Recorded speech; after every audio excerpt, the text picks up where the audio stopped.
Welcome everybody to this XSpace. My name is Victor Haruna, your co-host for today, and I'm a reporter with Verily News.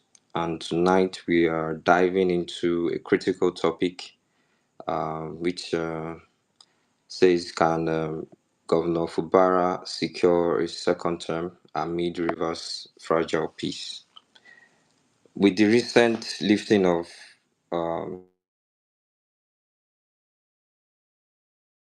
Governor Fubara's reconciliation with Wike and the political dynamics reshaping Rivers, we are set for an insightful discussion today, and we are joined by our esteemed guest speaker, Professor Emmanuel.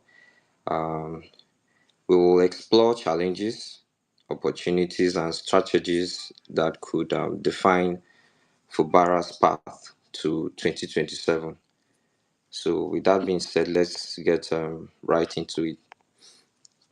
So, Prof, sir, my first question to you would be that given Fubara's recent announcements of reconciliation with Nyesom Wike after his meeting with President Tinubu, how sustainable do you believe this father and son peace is in preventing future political crisis in Rivers State?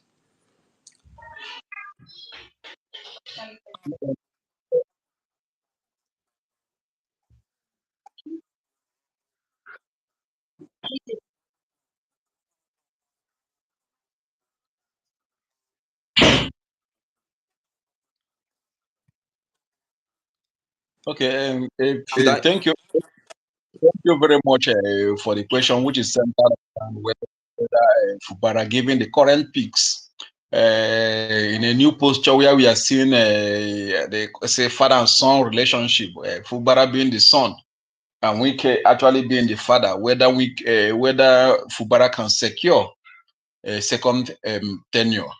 In fact, that is quite some few weeks, months, or something ago. Some people started even making analysis. One of them was Reno Mokri about the irrelevance of some causes and irrelevance of faith and order. As laughable as their theories are or their perspective were, what actually led to such discussion was the failure of certain understanding. For instance, civic knowledge is at its lowest ebb.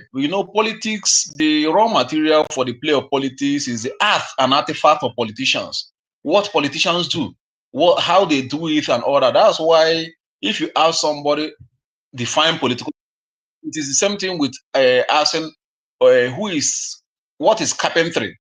The best way to explain carpentry is to say what carpenters do.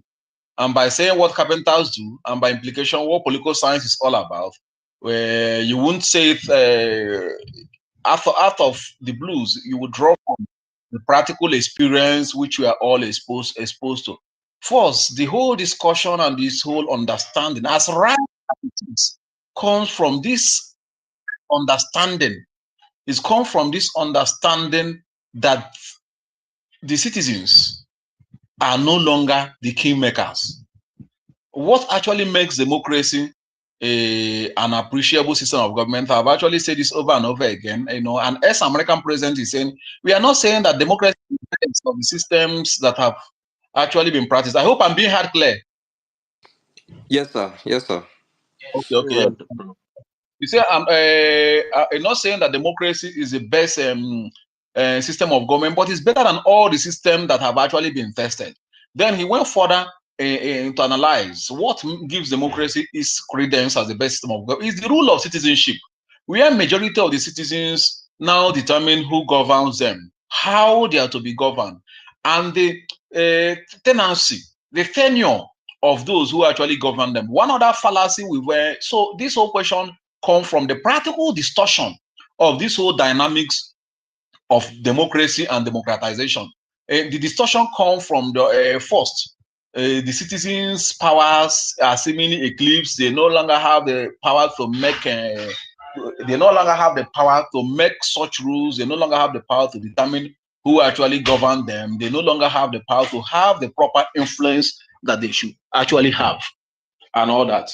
So that is a prevailing understanding. And secondly, too, there's also an infusion of another fallacy in the system and order, that the citizens no longer have the power to determine the tenancy, the tenure of those who actually govern them. These ideas have actually been marketed widely in the Nigerian political space, and the citizens have come to terms with it. How do we now demonstrate this? For instance, we could see people now saying, the president, it is the turn of certain people to do 8 years and other. A politician in Nigeria is voted at the executive level, state and federal, is voted for just 4 years. And all that, the citizens, the power still lies in the hands of the citizens. Like I mentioned in our last interaction, what are the functions, those functions of the citizens they bring to the table? The citizens reward good governance and punish fundamental transgression. It is the citizens who should be able to punish Fubara, reward him with good governance if he actually perform, and then punish him if he transgresses and order. But then, as we could actually see it, we understand the elite wiring in a whole lot of these dynamics and what have you. We understand party politics and a whole lot of that and all that. Surprisingly, we can't even say whether Wiki is a member of PDP or APC today. And I don't know at what form that Wiki can be described as a member of PDP. I actually don't know at what form that Wiki can be contested as not being a member of APC. Fubara is a member of PDP, obviously, in as much as he leverage on the powers and the dynamics of Wiki. What are the powers and the dynamics of this Wiki and we are talking about? With regard to what we are seeing in Nigerian politics, we are not making wide allegations and all that. Whether we like it or not, and all that, people could actually be saying, well, can you be able to defend it and all that? We've gotten to the stage where we actually don't need to defend anything, because those who act in all those excesses are not even trying. They don't care whether people existed. At least recently, Rufai Oseni reshared the ballot, the collected result that we actually uploaded in Rivers State. Where you can see 28, they can add one in front, it becomes 128. Where you can see 480, they add another 0, it becomes 4008. Where we can see 36, they add 20, it becomes 3,600. Those are the powers, those are the dynamics that we have. And these are very, very trivial, minor, and inconsequential powers that once the citizens stand and remain standing, these whole challenges and all actually of those. So we are actually having this discussion. This perspective is actually being transmitted on the proper or improper, unfortunately proper understanding. I'm just being careful with language. Unfortunately proper understanding that the powers of the citizens are now being weaned. That now the political elites have actually come to terms that they are now the one that solely determine governance. Don't forget, I actually I mentioned this in our last discussion when we were talking about P2B, potentials of P2B, and even the whole essence of coalition and what have you. Both coalition, ruling, opposition, and all that are not actually seeing strength in the citizens. When they talk about structure, when they talk about platforms and all that, they're actually trying to see instrument that they can actually use. They can actually try to use instrument that they can actually use to rig elections and what have you. So the answer is yes and no.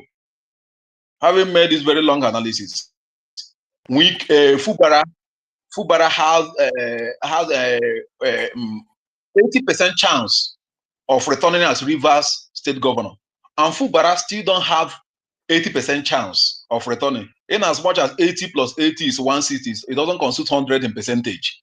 But well, that is what the political system have actually made it to be. It's not pitched on how much will Fubara be able to influence two things. How much will Fubara be able to influence the citizens through performance? And let us also ask, will he have the resources to actually do that, because we don't know what they have actually negotiated.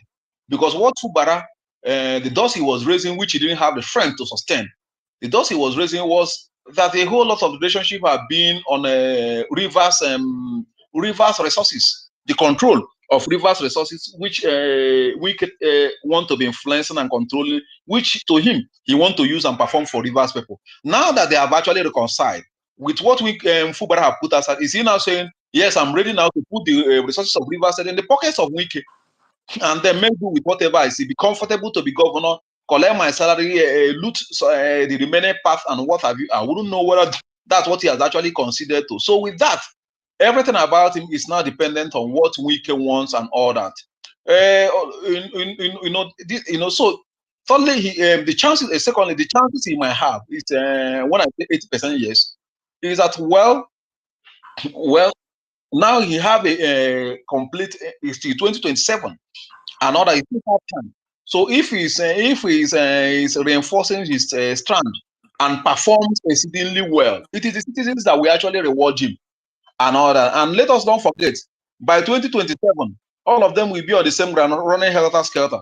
The way it's actually looking, President Bola Ahmed Tinubu is the first president in the history of Nigeria that hit the road. And in fact, Tinubu started campaigning from his first day in the office. Tinubu started campaigning from his first day in office. A whole lot of his economic policies, as laudable as it might actually look and all that, he cares little. He doesn't care about his spend on the average citizens. He doesn't care about how you spend the average Nigerian or other. But then he improve allocations to the state. Falcons plays ball. He awards money. He's awarding spotlighting where spotlight can actually be captured to raise the sentiment of a performing president who actually need our votes and all that. So Fubara has chance. Fubara doesn't actually have chance. It depends on the power dynamics, on how well and how strong Fubara himself wish to stand. Thank you, Prof. Okay. Okay, go ahead, Miss. Let me, yes. Thank you, Okay. Prof, for that very in-depth explanation. So the follow-up question, there's something about the psychology of or the laws of human nature.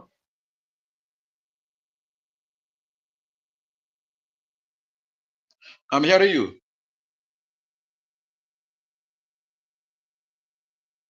Hello. Hello, I think we lost him there.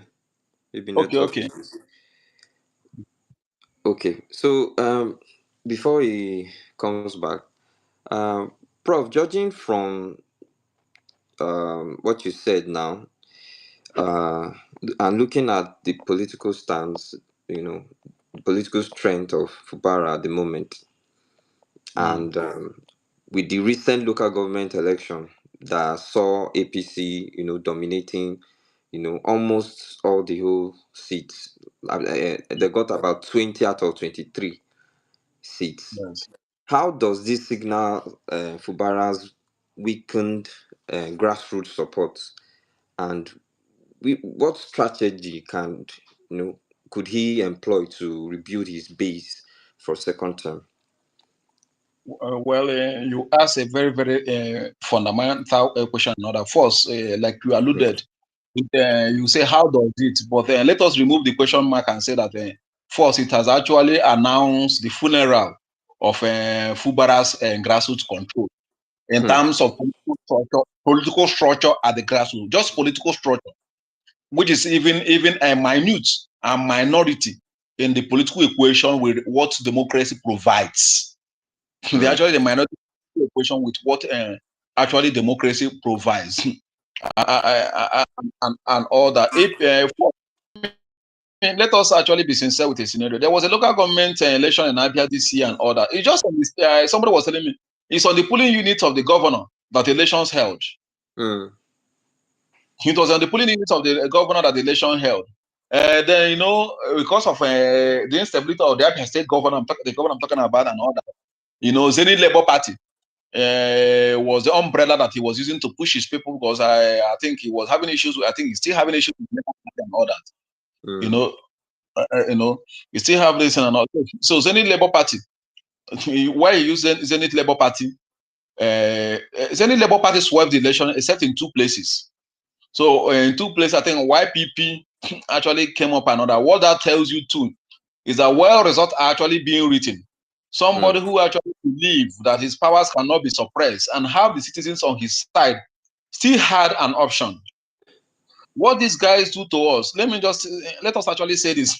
When you see somebody coming to tell you this particular candidate, Atiku doesn't have a chance in 2027. In fact, the most common person they keep saying that he doesn't have a chance in 2027, they keep saying is P2B. You will see Adi and G make analysis. You will see Reno Mokre make analysis. My very good friend, that is what they are very much afraid of. When the structures and all that, we saw elections evolving all over the country, even in Europe, and a whole lot of, we saw emergence of new actors.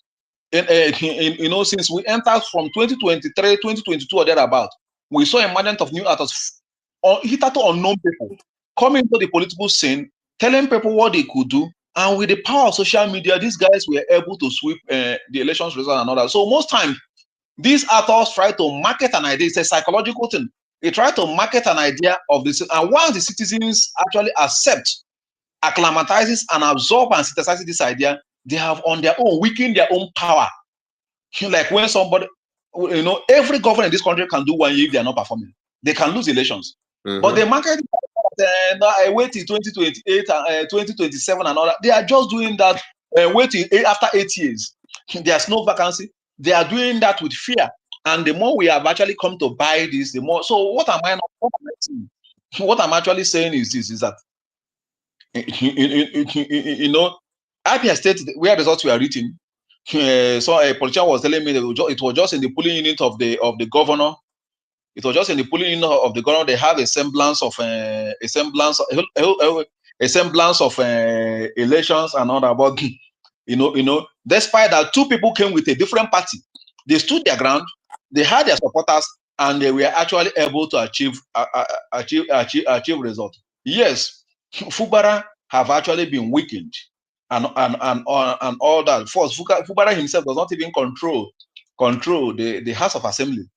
Now, Fubara himself does not even control the local government. The local government have actually gone into APC. And that's actually led to the question I was asking in the first instance. In what instance can we say that Wike is an APC and a PDP member?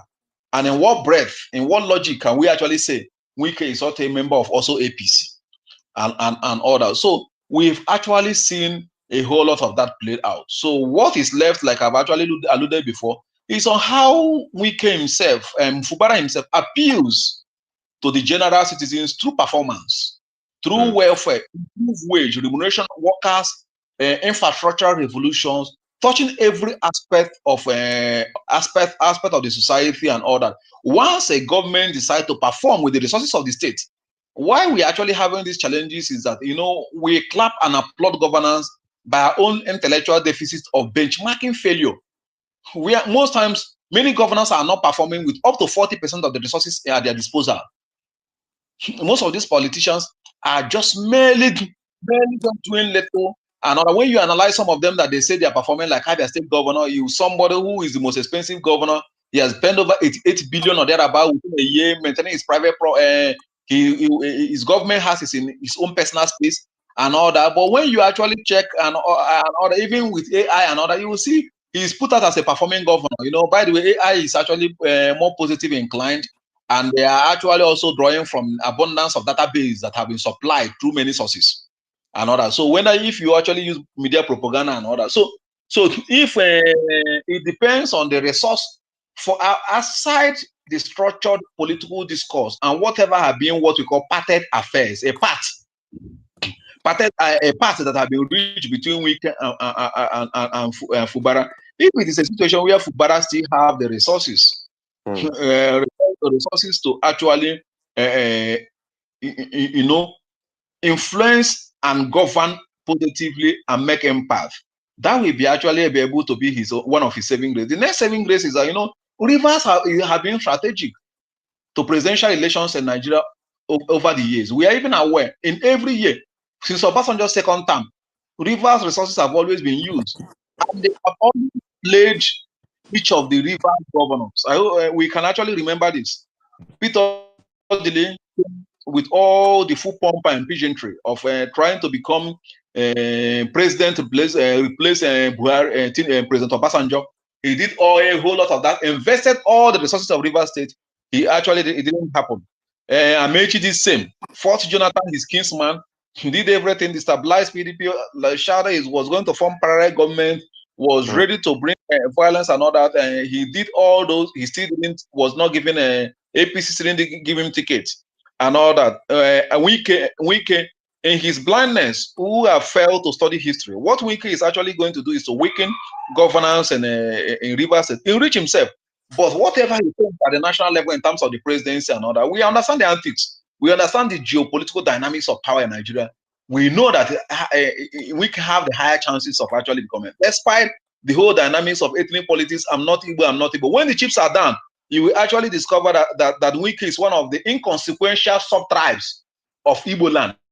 So while it could be difficult for an Igbo person to claim the presidency, it is 2 times more difficult for actually Wike to become president. So if Fubara himself is able to market relevance and the side of President Bola Ahmed Tinubu within the context of this whole dynamics, if he's able to do that, he could be able to make impact and other. But that depends on the weakening or winning power of Wike and how the presidency is seeing the relevance of Fubara and other. But today, Wike is still calling the shot and other. But you don't know how far that will go. You know, in politics, a day is actually quiet. 24 hours is quiet. A very long time for changes to actually be made and order. But then, while the political class are having their field day in a whole lot of these antics and these games, is because the citizens are now coming to term that their powers, can no longer elicit government responsiveness in terms of forming government and determining who actually govern them. But when that thinking is actually activated, every of the selfish politicians will be on the run. They will be on their knees trying to beg the same people they have actually dominated with a kind of see-finish politics. I was actually making a point and I just said that President Muhammad Buhari was the president that the APC used and tested see-finish. And now they have come to terms that Nigeria, they have seen us finish, and then they know they now do as they like. So it's for Fubara to navigate within this urge. That is what we are going to determine on his fate and in the next election. Thank you, Prof. Thank you, Prof. Mr. I have Chidi a is back. question. Okay. Yeah, Prof. Thank you so much. Sorry, I was asking a question first, and I noticed I was completely cut off by network. Yes. So I will just rephrase it quickly. So, Prof, with what we know about human psychology, laws of human relations, behaviors, and there is this particular law in by Robert Greene that makes us understand that when somebody tries something for the first time, it means they have the capability of doing it again. So, bringing it down to our context here, where Fubara has been seen or said to try to betray former Governor Eson Wike. Now, it happens to be that Fubara would on a normal rootless political playground, Fubara would have been impeached. But it seems to be that he's been given a lifeline, at least for Yes. now, the way we see it. So, in your experience as a political strategist and someone who has done most of his work in politics, do you think that Fubara will not have a comeback? Do you think he's going to uphold all the agreements that he would have reached with Wiki and President Tinubu? That's the question, sir. Well, one thing with political questions, and we know you've quoted psychology.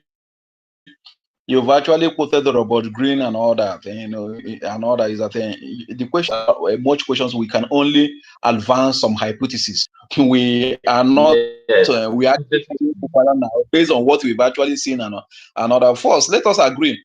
Fubara was even very early in the moves he made. Hmm. He made he made his moves just quite very, very early. You know, when you fail in those kind of moves, if you actually seen even his speech written as his welcome back after the 6 months, the whole dynamics of the 6 months and all that, it shows that he has actually been humbled. And one other thing that actually humbled him, and that doesn't mean we'll get to what it is another, whether he's not likely to be able to, another, that should be the wish of every progressive. One other thing that actually humbled Wike too is that, like I keep saying, each time, and we keep talking about institutions, and I listen to, I listen to, Matthew Hassan Kuka presentation in Ghana when he actually was talking about Obama's perspective, which was wrong, according to him, talking about African strong institutions and not strong men and what have you. Since the president of Bola Ahmed Tinubu and other, we have actually consolidated the dynamics of strong men and not strong institutions. The judiciary have actually been eclipsed. The other arms of government have been arm twisted. The military and all that have actually been arm twisted. The legislature is an appendage. It's an appendage. I think Akpabio will be comfortable to be even living in one of the boys' quarters of the Mr. President, and all kinds of things like that. The whole dynamics of power tussles, moral contestations, and all that. We have not seen the triumph of light. Darkness have always have its way. It is challenging and it is troubling. You know why it's actually challenging and it's troubling? It's a motivation that darkness on the sphere of darkness, and it's a demotivation from the contestation in the flank of light. If you actually want to contest and try again another, you would have seen what the institutions are. You would have actually seen what the law, how the law stands. You would have seen how justice is actually being administered and other. When you see all that, what options do you have? The option you have is to actually choose death in terms of fighting, and that death is not in terms of losing your life. It's in terms of not even achieving any goal you actually want to achieve, or you just conform. Just like people will say, if you cannot beat them, join them. President Bola Ahmed Tinubu is building institutions where it doesn't look as if institutions matter, where it doesn't look as if there is hope for the common man except what the political class wants. Judiciary seems actually to be twisted. We mentioned it here even in our last presentation. INEC that gets any amount of money he wants to get. The same week we are talking about now have approved funds to build a brand new secretariat for them and all that. We say who pays the piper, the test, the tool? No, is that not so? And all that, I mentioned the judiciary, they had their fund raised by over 300% increment. The judicial workers and what have you. I know they will need few professors to actually do that. They will actually pay them well. So we have actually experienced the total collapse of institutions. We've actually experienced the enthronement of powerful, strong men in politics. Having actually experienced this and other, anybody who is want to have a contestable views, who want to have alternate views, is not going to operate within the realm of being extraordinarily careful. Do you actually want to? One of my friends came up and said, "Do you know Wike? Who is Wike? Who is Fubara? Now Fubara was a level 12 accountant and what have you, who should be earning 200 something thousand. And, that is how somebody seen it. So to him, it's a favor to be there. He shouldn't have he shouldn't have even thought of challenging Wike or actually going in that level. That is the level we've actually found ourselves. So I think if first we all know that the legality, there were a lot of legal windows and to mention that to even ascertain or establish that the declaration of state of emergency in Rivers State couldn't have stood. In fact, even the vice president in one of his presentations gave out even some perspective where it is unpresidential, it is illegal. No president have the right, but yet we keep saying no president have the right, and we saw it happen. We actually seen Natasha and Akpabio even when caught said Natasha should resume. It was just yesterday or 2 days ago that they unsealed Natasha's office and all that. We have witnessed the triumph of darkness based on their grip and grasp, in political power and all that. So when now an aggrieved political elite feel that he cannot actually get reprieve, he cannot actually get this from from the institutions which should guide them, what happens? You won't even have any other option to succumb. So as it is, from what you've actually quoted from Robert Greene, what you've actually quoted from psychology, ordinarily, Fubara shouldn't have actually succumbed to those pressure, but we could see the collapse of institutions. So I'm actually drawing my analysis, not that Wike as a person doesn't fit into the frame of trying to go again, the frame of trying to be independent, or the frame in order to assert himself. Ordinarily, he will actually want to go. But then I think this time have actually given him an ample opportunity to establish the limits, of Nigerian political institutions with regards to those institutions that should checkmate the excesses of the executive.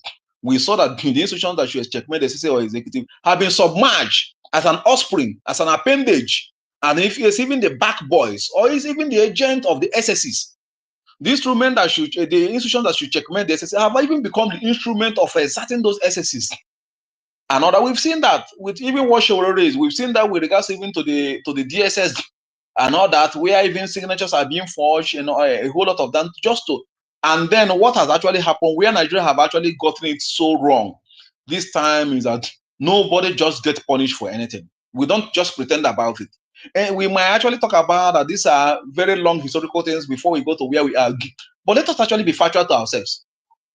In the history of Nigeria and all that, in Nigerian politics since 1999, under the PDP and even before now, once the perception of the people is so loud about a particular thing, the government wouldn't have any other option than to consult, than to to yield to demands of the people. In politics, perception is even superior to fact. Once people have this perspective and all kinds of, but now what are we seeing? A whole lot of okay, now look at the thing that is being unraveled about Wike corruption, and who doesn't even know that? Now, the way the current government is consulted, from the time of President Muhammad Buhari, is that the government, the political elite, needs even the most corrupt politicians. I can tell you for free that as a man, you know what we call as a man, these middlemen in terms of laundering money are even on themselves becoming governors.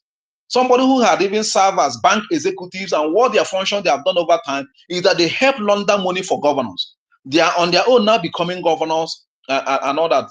And no matter the revelation you will do, no matter the wrath you have on them, no matter the exposition you have on them, there is no consequences. So when there is no long consequences within the elite sphere, what happens? By implication, it has become elite selection. What the elite want is what will actually happen. Whoever they want to be in power is who will actually be in power and all that. That is what we would have eclipsed Fubara. But then, unless the exigencies of time with regards to power play, the debris of power play and timing gives Fubara an ample space to be able to relaunch himself and assert himself, and then gain political freedom and a whole lot of that. But like I've actually alluded earlier before and all that, these things depends on whose side do they actually stand. The safest stand in the side of democracy is on the size of the general citizens. And how do you get the size of general citizens? Through performance, welfare service, security provisions, infrastructural revolution, and a whole lot of functionalities of government. So thank you very much. I know I wouldn't have possibly answered the question adequately, but I've actually highlighted the dynamics and the hypothesis. Yeah, that's well noted, Prof. Yes. Thank you very much. Just one more question before you take over, please. So, Yes. Prof, if you like, you already know there is the presidency stated that it had to it had to come into the fold to save the situation by Yes. suspending Governor Fubara and the House of Representatives members, the River State House members. So, Yes. what do you think? Do you think it is the presidency's actions or inactions was actually was to save Fubara, or is it to come in? Because let me put it in a context. So about hello, okay, I've I'm been in hearing clear. conversations. Yes, I've been in Yes. conversations where some smart minds, they actually think that the presidency came in to effect or assert its influence in River State. regardless of whether Wiki or Fubara they are having their field. So, Yes. but it in President Tinubu's address, he said that, and I quote him, that he came in to save the situation, to avoid further escalations of the issues that are coming up in River State. So, do you think what the presidency did was on to help Fubara, or was it in the negative to yes? What do you think, General? Generally the question would have been, yes, that's a very ripe analysis, and it's a very defensive one and all that. That's why we are in social science, and politics is a social game and all that. There are varied interpretations and there are varied explanations. Also, from some quarters they talk about security and all that. The state was actually with dissent. They talk about oil pipeline. They came up with a whole lot of them. Propaganda also played role in politics and what have you and other. But the simple aspect of that insecurity, one would have asked question: if we index security challenges in the country, is Rivers State one of the most turbulent in terms of security? Let us puncture that hypothesis first. And is it the most insecure state in the country? The answer is your guess will be as good as mine. Then, if you're talking about to save Fubara and other, what crime was actually Fubara committing? Okay, they talk about the budget he passed, and actually without with minority. What were the dynamics? What were the dynamics that were actually leading to those conflicts? What were the agreements that Fubara refused to keep? I actually mentioned that Fubara actually acted quite very early, knowing fully well the dynamics and a whole lot of these intercessions that actually brought him to power. He acted quite very early. But I actually want to know, what was he actually saving him from? Another thing, yes, within their elite palace, look seemingly seemingly so, whatever the perspective we might actually be sharing and order. But then, if we're within the general context of governance and within the general context of democracy, what was he saving Fubara from? He was saving Fubara from weakest. He was saving Fubara from this who would have actually impeached him. He was saving Yeah. Fubara from what President Tinubu actually did. Tinubu arrested and reversed democratic institutions for whatever purpose is actually doing another. Well, the beauty of democracy is that people should try and try again and again within the democratic strand, within the democratic provisions and order. If Fubara is actually impeached, he will approach the court. But like we have actually mentioned, the elite have Yeah. actually taken of this. The ruling class have actually taken another, but there's no time you should be able to reverse democratic dynamics in order to help democracy. That is my own analysis of it. You cannot But reverse. surprisingly, he never approached the courts for Yes, interpretation. I'm saying. I have asked some blocks of questions. He saved and he came to arrest the situation to save Fubara. He even helped Fubara. What would have happened to Fubara? He would have been possibly impeached, right? Yeah. If he was possibly impeached, what else would have happened? He would have approached the court. Yeah. It would have been a process. We've seen all And that play the out. court will decide. Yeah. Yes, we have seen people emerge who were never even like, and all kinds of things. We are seeing people emerge and all that.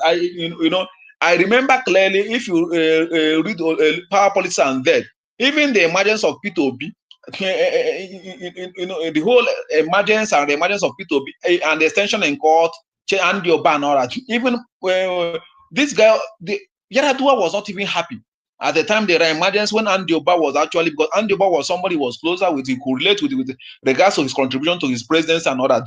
But the presidency was not just happy, but the dynamics of democracy was allowed to play out. And we saw P2B actually becoming governor, not from the support of the presidency and not from the support of the powers that be. And all that. That was Yeah. why he has After 3 years. on jury and all that. So now, what would have actually happened, like I keep saying? If the worst case scenario was Fubara would have actually been impeached and all that. And then in any democratic country where democratic values are supreme, do you reverse? Do you arrest? Do you suspend democracy in order to help democracy? That is just my That's a answer on big this one. question. Yeah. Okay. Thank you. Victor, over to you. Mm, thank you, sir. Okay.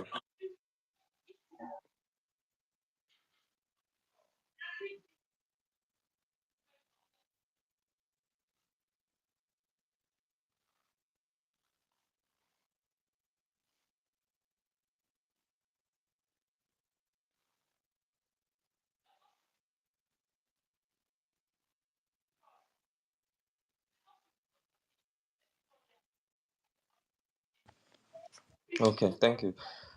Prof, with the current situation and with what many Nigerians are saying about Fubara's meeting with President Tinubu, um, do you see a possibility of um, Fubara defecting to the APC in order to save himself and get you know, the second term secured?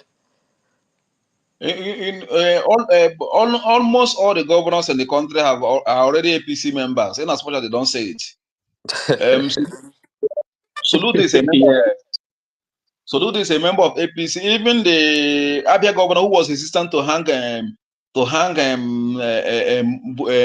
President Tinubu's portrait when he Bilele became governor, he has actually been wooing President Tinubu to come to Abia on several occasions and all that. He keeps saying that he's actually impressed with the policies of Mr. President and all that. We've actually said that over and over again. And I even started with that President Tinubu is one president that started campaign very early, and a whole lot of the bountiful allocation. And as much as we are shouting over the import, the hardship of the removal of subsidy. I don't know about you guys, where you fall apart, but the reality is this and all that. I became assistant lecturer in 2010, assistant lecturer and all that. And in that same 2010, before half of the year, I was able to buy a car. within that year, if I combine, in fact, my 3 month salary as a, but now as a professor, despite growing, in fact, even my 1 month salary then can actually give me Nigerian used car. I can go and buy 206 or 307. But now as a professor, my entire salary cannot actually buy anything another. But then who are those gaining from these economic policies? We've seen over how many 500% increase in the revenue of many states. Over 500% increase in the revenue of many states. And how have these governors been actually assessed? These governors have actually been assessed by benchmarking failure. They are not assessed by the values at their disposal. When people assess government, they are not talking about look at the amount of resources you have, look at the salaries you're paying, look at the infrastructure, look at the amount of this infrastructure compared to what the original price should be. As of today, people are still comparing that a governor came in and is buying bicycles with the price of a Rolls Royce. And what would they say? When Victor was there in 2023, Victor couldn't even buy ordinary toy bicycle. Now this man is buying bicycle. People are not asking questions. So every governor we say is performing in the country, go and check. Go back and check. Every governor we are saying we are performing, they are only performing by our intellectual failure, by our ability to grasp, elevate the discourse of what quality governance should be. We are still using the scope when some states that we are getting 3 billion per month, that now gets up to 49.52. States like Abia, after getting all those billion, they still get another 13% derivative, 13% derivative principle for being an oil producing country. They see Eclipse get over 30 how many billion again for local governments. They still control all these billions, and yet they will give minute performance, and people will say, the previous governor didn't do this, the previous governor doing this. And in most instances in some states, the money that some governors got for 8 years, the new governors have gotten it in 8 months. Yes, inflation actually is taking place, but inflation that is actually taking place, what have been their own contribution in tackling inflation in terms of wage? For instance, now Abia wage, this have been at 8 billion from the previous government. It's still the same that this, they have not improved in terms of the money they spend in taking care of workers. It has not improved from the total and all that, despite that the allocations have actually increased over time. Let me actually come back to the question and finalize with that. The question is whether Fubara is actually going to another. As it is now, what political relevance and option does Fubara have? Is Fubara a member of PDP or even APC? He is under a principle. He have repledged his loyalty to a principle who have his leg, who looks as if the only assignment he has in PDP is to destroy PDP. That is how, whether we like it or not, we are not contextualizing this thing, because the elite dominance, the domino perspective in power control, is start replaying what we now have is civil dictatorship. We no longer have democracy in the way it should actually be. So Fubara and all that, Fubara's use in PDP is even useless unless it's a mole and all kinds of things, because he's actually has repledged his loyal to a master who is actually look as if he have an assignment to destroy PDP. And in his speeches, he allude to that. When he talks about making sure article doesn't, when you actually assignment to make sure your party doesn't succeed and all that. So you are not actually, so Fubara as it is, his relevance in PDP is actually contestable, even and all that. So defecting to APC, if you're a political strategist to advise him, it's actually going to be one of those things for him to redeem and actually have a say to. If you're realistically as a realist, I'm not talking about morals now. I think it's actually one of the things defecting to APC. It's actually things he might do to actually re-strategize and enjoy some relevance. Thank you, Prof. Thank you, Prof. I have a question for Prof. Okay, can go ahead. Yes. Sorry. Prof, you've made mention of some time ago of power being residing with the people, and it is until the people, just trying to explain what he says, when the people rise up, that is when all these things would stop happening. I don't know if you are on the same page with me. Yes. Hello, I stopped hearing you. Can you hear me now? I can hear Yes, you go now. ahead. Okay. Sorry about that. I think it's my network. So now lots of people that are politically aware in this country, we understand how things have been playing out for many years now.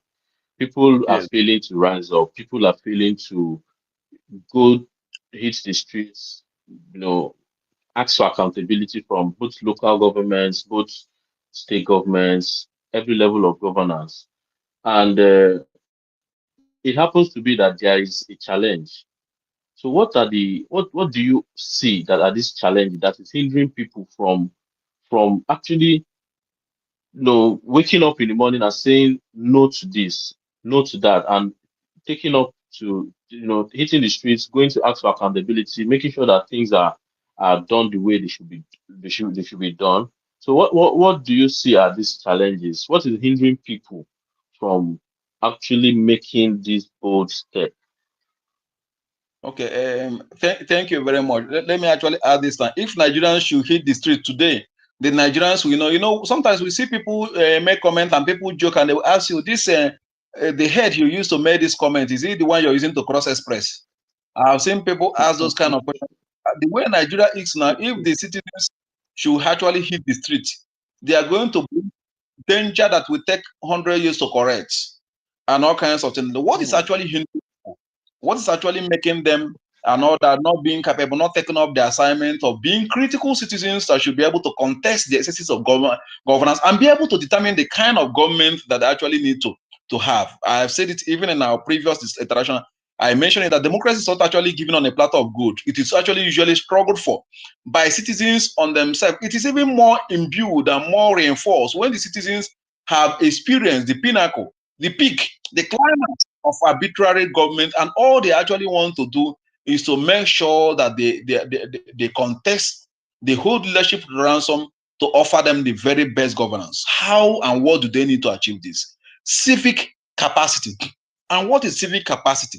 A proper orientation towards civic response that actually give you a chance to be able to respond responsibly with regards to political decisions in dimension proportionate to how it comes to influence you.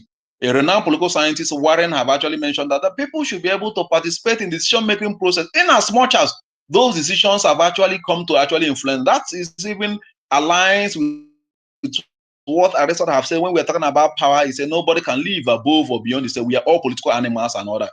When we talk about political animals, it means that there's no time you can live beyond or above politics. Because if you are 3 people contesting in an election, and one person decides not to vote, and that person saying no, my vote will not count, and 2 people vote, you might have equal vote, or we have 5 people, 2 people contesting, 5 electorate, and one person goes out who is not a good candidate, goes around begging people, begging everybody, please come, and they know he's a bad candidate, and 2 people come to vote for him, and there are 3 other electors left, or there are 3 other people, 3 electors that will vote, and out of that 3, 2 who actually believe that the other candidate is a better candidate B is a better candidate, 2 decide to stay away, and 1 person manages to come out and do vote. What is the implication? The implication is that the bad candidates have actually voted. So how did that? So all of us, those people who refuse to participate, have actually voted for the candidate, the bad candidate who emerged. Because if they have actually participated, their figures. So there's no time that people can live above or beyond politics. So your figures always play a role in determining the final outcome of politics. And that's what the citizens actually don't know. But what is actually making people actually not to and not kind. So I won't actually be direct, because this is a very whole long discussion with regards to those things we've studied, we call agents of socialization. The school, religion, family values, and what have you.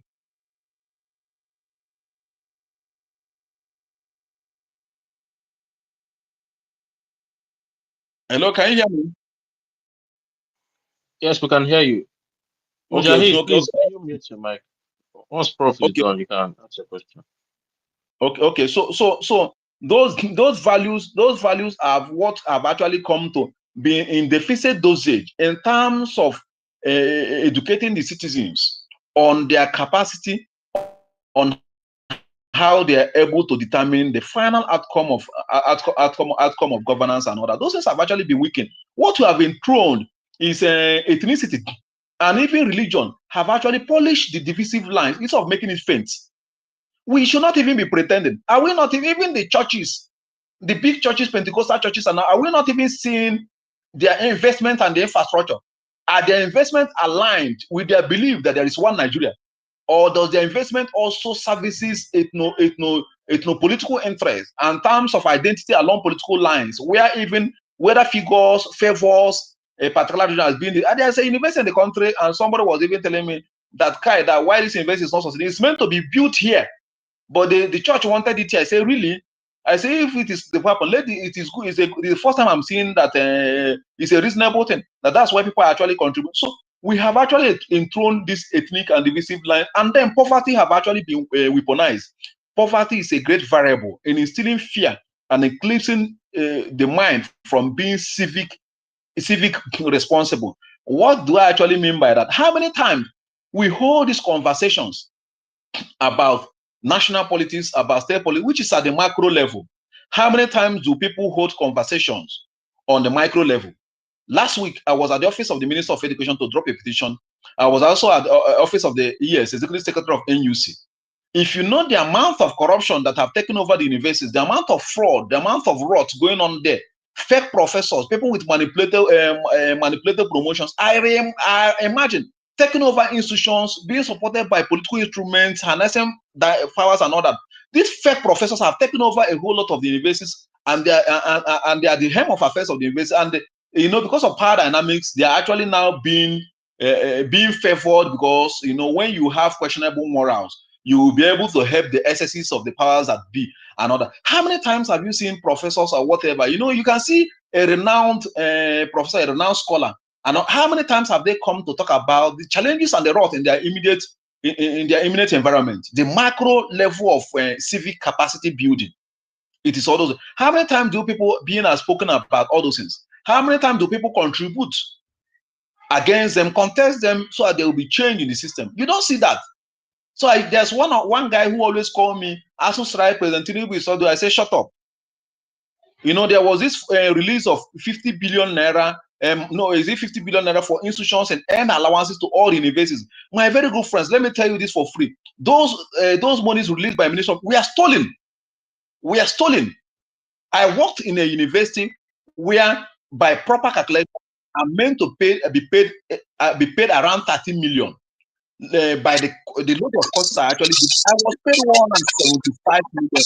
The money was 173,000 out of anticipated or expected 13 million or thereabout. No matter the percentage, if they say we are paying 25%, I'll get 3 million or 4 million. I was paid a patronage sum of 173. I quickly wrote. A whole lot of other people were actually, they are not actually saying anything. But my very good friends, because of ordinary Prado, because of Hilosis, in our immediate work environments, Nigerians are actually being cheated. Don't think Nigerians are stupid at the public space of political power negotiation. Nigerians are more stupid in their immediate work environment.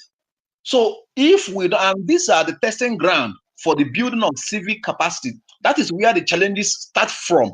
If you not start building this civic culture of contesting misgovernance at this level, there is no time we can actually ever make contribution on how we are governed and all that. I'm telling you, since the advent of President Muhammad Buhari as the president of this country, it is easier for a mechanic at the gate of a university to become a vice chancellor. It's an assignment. You guys are in the media. Go and study about the emergence of every vice chancellor that have actually happened from the time of President Muhammad Buhari to even current one, the current this and all kinds of things. So I'm a university lecturer. That's my primary constituency. I don't know where majority of you works or where you actually belong and all that. There are excesses. One mediocre or the other is becoming a king over without having any idea, and nobody's questioning him.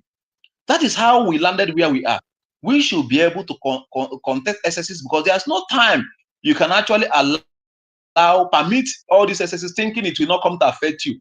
And all that dictatorship does not have friends, doesn't have boundary. It will keep and all. It's just like we can in a complete cycle of we can even this we destroy itself. It will keep going around until it destroy itself and all that. So my very good friend, let us start eschewing this culture of indifference or queuing behind institutional rods, thinking it to actually benefit us. Let us expose our teaching beyond religious boundaries. Religion have put a terrible boundary on us and all kinds of things. I do ask people questions about that. Is this religion not about God and that should have demonstrated your love between human beings? Why are you now forming identity? The identity we need to form. Good evening. Good evening, sirs, and good evening. Should have been the identity to align.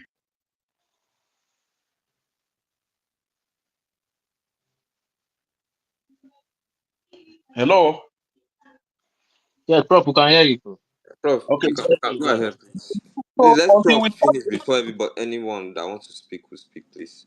okay. So we need to start eschewing all this indifference, all this from family level, from our primary institutions, from our workplaces. Once we've actually started doing it, democracy work in compartments.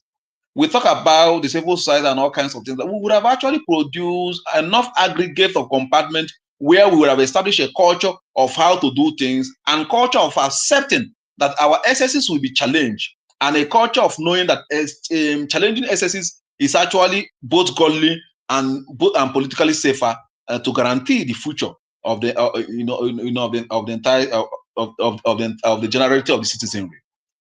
Thank you very much. Thank you, Prof. Well said.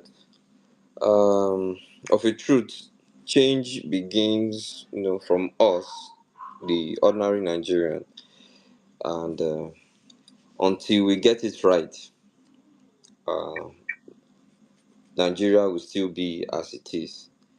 But we are hoping that things will, change for good.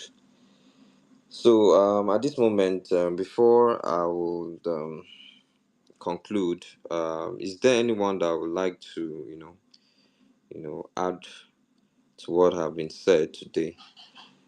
Please, if you have anything to say, you can request the mic now, and you will be brought up.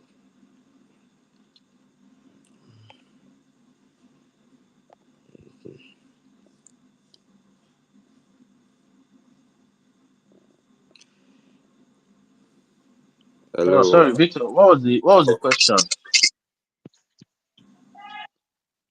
Sorry, question? Well, yeah, So, what good did you evening. ask? What was the question? No, no, Good no evening. question for now. The floor is open for anyone that Okay, wants to okay. speak. So yeah. Yeah, I think someone is speaking. Mujahid, please go ahead. Mujahid, you can go ahead. Yes, good evening, and how all of you. So I joined this conversation through my teacher's link. So I joined it late and I overheard a lot of things, and mostly I'm going to focus about religion. Someone I can remember when I was in class, my teacher made mention that religion is the opium of the masses. Religion is something that when it's spoken about, almost everybody like reacts. But I don't know why. My lecturer told me that when it comes to religion, people suspend their intellect, and that is a very, very, very like a negative energy to community development, because religion has done more harm than good to humanity. So what do we think? What is it possible? What can we do possible? We are coming. Since we have been, when we are little, they have been saying that, yeah, we are the leaders of tomorrow, but things have not changed from all perspectives. So if there is anyone that can suggest anything that should help us in the nearest future. This is a leadership building. We are the ones to lead tomorrow. So, what is there anyone that can give us a head up about what we should do?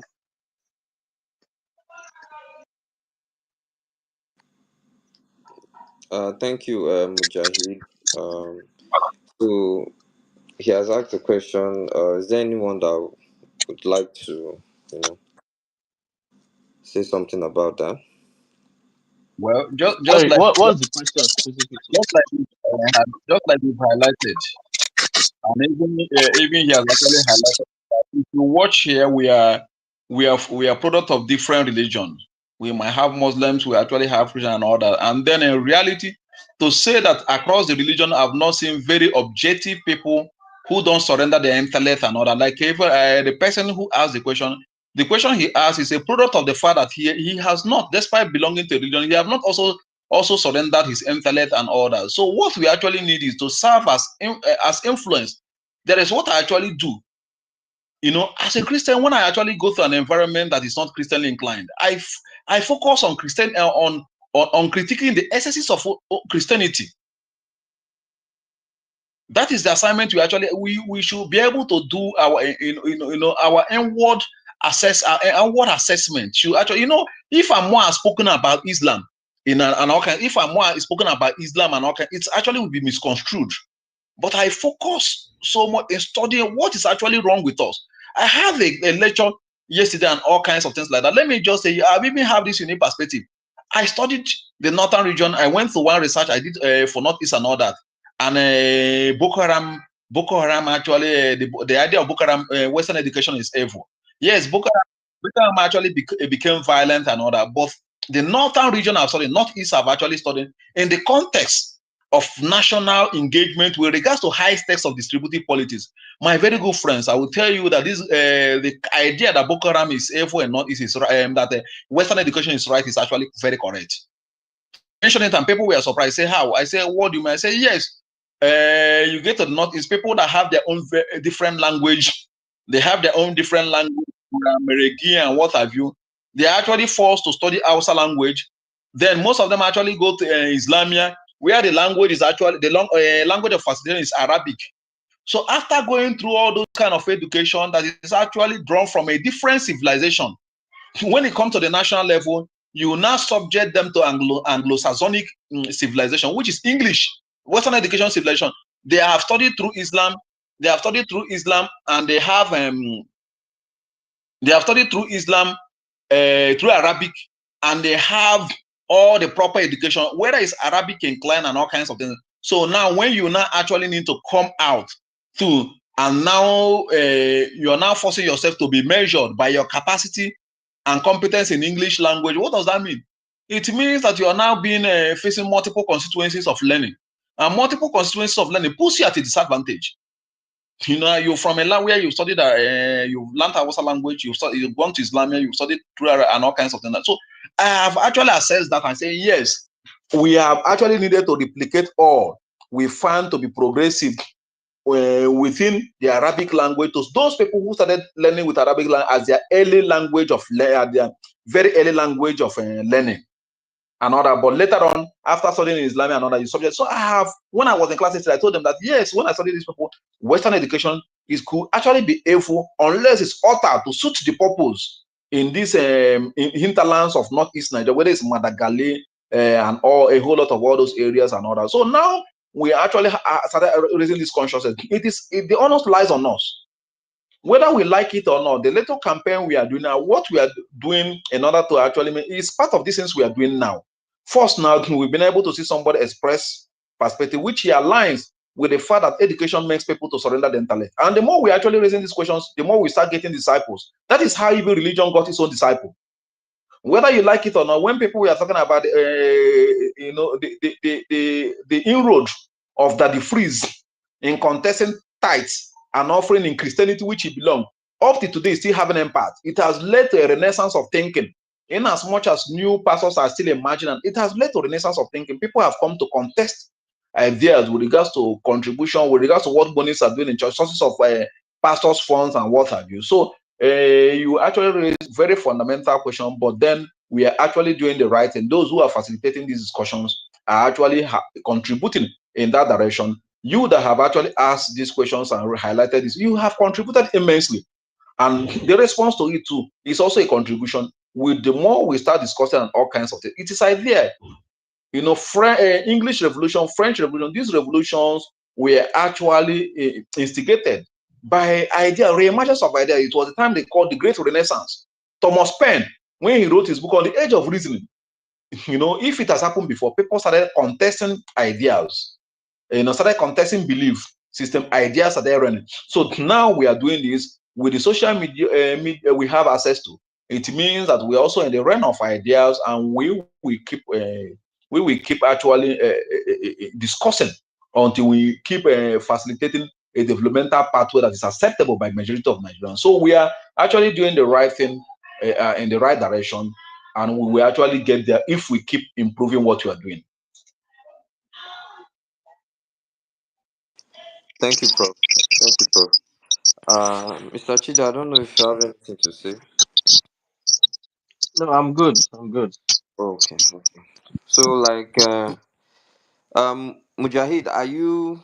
Is okay? You are not, but you can do a thumbs up if you are satisfied with the, you know, response to your question.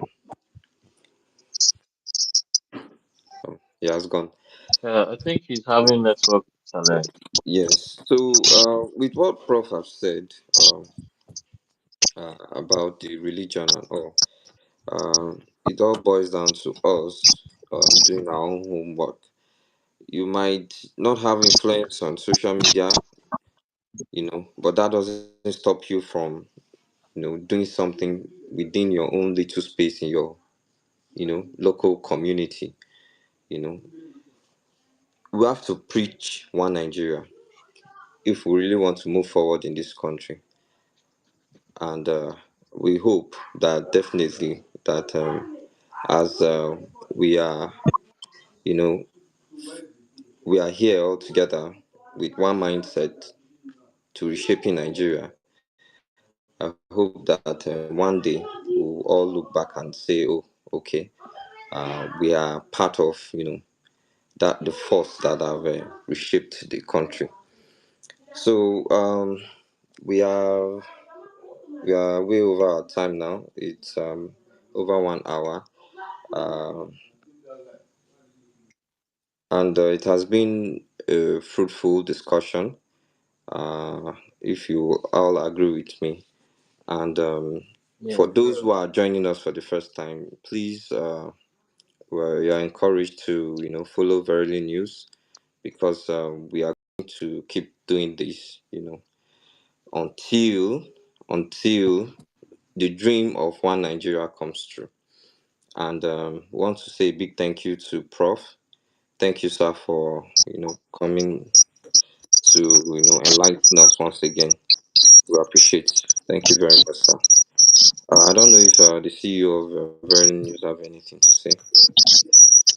Yeah, I just want to thank Prof for his time, um, having being able to share his ideas, his wealth of knowledge. It's not easy. We have lots of other people who might not be free and might not want to make time to share what they know with the rest of us. And to each and every one of us who were able to make it to this particular space, the it's one step at a time to build the nation we all desire or we all hope to have inherited from our parents. And that's I think that with that I think that's I thank everybody here, and let's keep up the good work. Thank you. Mm. Thank you, sir. Thank you, Prof, once again, and thanks to everyone who stayed up to this moment. Do have a good night, and uh, keep praying and preaching um, one Nigeria, and by God's grace, we'll get it right. Thank Good you. night, everyone.